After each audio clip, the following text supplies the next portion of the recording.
Mai ko Catherine Delahunty. Tēnā koe, Mr Speaker. Tēnā koutou te whare ko tēnei pō. Very pleased to say a few things right now. One of them is, wouldn't it be great if we actually lived up to the expectations that the public have on us?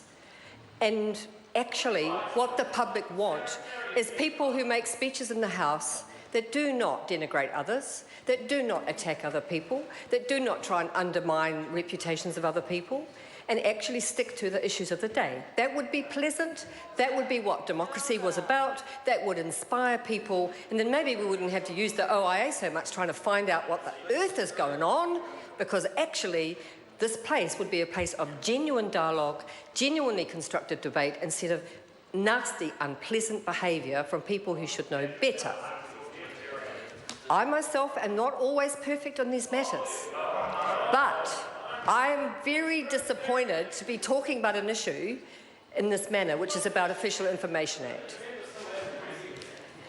The issue tonight is that we have this wonderful unanimity, not my favourite word, for Mr Adrian Rurafi's bill, and I'm pleased to acknowledge Adrian Rurafi's effort to make sure that Under-Secretaries are under the OIA. Why am I so pleased about that?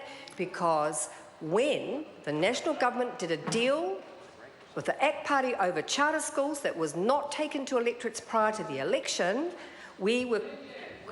a whole lot of public money and public time has been spent trying to find out what's really going on with a secret contract between the charter schools and the government.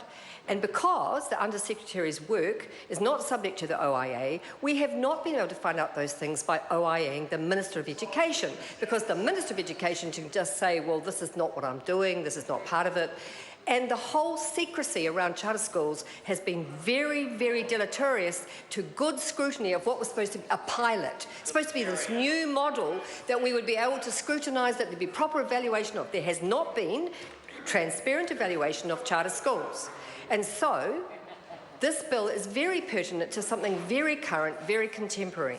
Apart from that, the OIA has also been an instrument of citizens' rights that has been eroded. And it's pleasing to see a bill that will help extend and strengthen the OIA instead of the endless battles to get information. And all these battles, all of these struggles that we have to find out what's behind policies, what is meant by actual words, all of these attempts to get information, both at local government level, I have to say, and at national government level, are gradually getting harder and harder. And we really need to be challenged in this House. We really need to have the citizens have the right to OIA all aspects of government business. Otherwise, what's the point? We may as well forget question time. We may as well forget the OIA system if we cannot ask questions of people who are in charge of policies. And David Seymour is in charge of the charter school policy, and we need to ask him questions.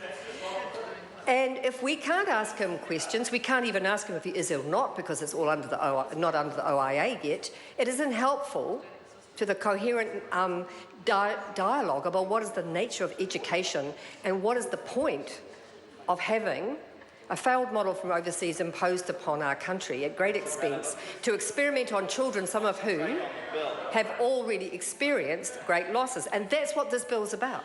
It is about the OIA of the Under-Secretaries. Under-Secretaries should be OIA'd. It's good that we all agree about that. It's an excellent thing. But there are reasons why this is a problem. And no, I will not sit down and shut up, because that's not my job, Mr Finlayson. My job is to hold the government to account. It is to hold the government to account, and that's why I support this bill, because it's about that. And if anybody thinks that some of us are not voting for it because of what happened with the charters, we are voting for it for that reason, but because it's a good example of everything that's wrong with imposed policy that's not open to scrutiny. And so we're very pleased there will be greater scrutiny, and the Green Party is happy that it will apply broadly, and it's happy that it will apply to that particular issue that has inspired us to support this bill. And I commend the bill to the House. Mai ko Dennis